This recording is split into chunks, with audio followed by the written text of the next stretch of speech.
Mami ni David Licauco may ibinuking kay David at kay Barbie.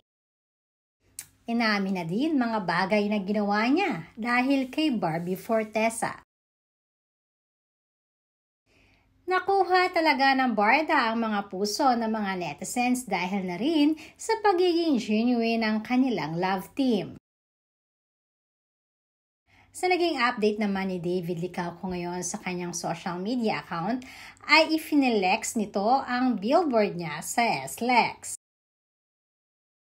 Samantalang si Barbie naman ay ibinida ang kanyang daily Sunday routine ng pagtakbo kasama ang ilan sa mga kaibigan niyang artista. Nagpapasalamat din ito sa View sa pagpapalabas ng kanilang bagong teleseryeng The Beauty Empire. Na ngayon pa lamang ay madami na ang nag-aabang dahil na rin sa pagpasok ng pambansang Ginoo. Madami nga ang curious kung ano kaya ang magiging karakter dito ni David Licauco. Matatanda ang na-share na nga ito ni David na maaaring pumasok di umano siya sa Beauty Empire.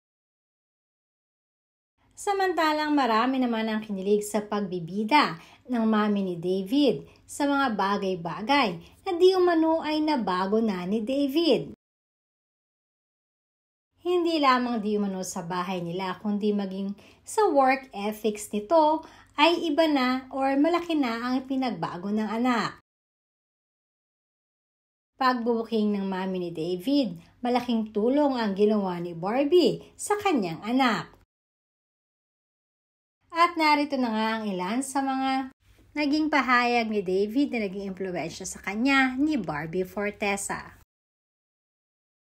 Dati ay madalas akong malate, ngayon hindi na dahil kay Barbie. Kasi nagagalit siya sa akin. So I think kasi next ko na mga teleserye or movie, kung hindi ko man siya kasama, hindi na rin ako late.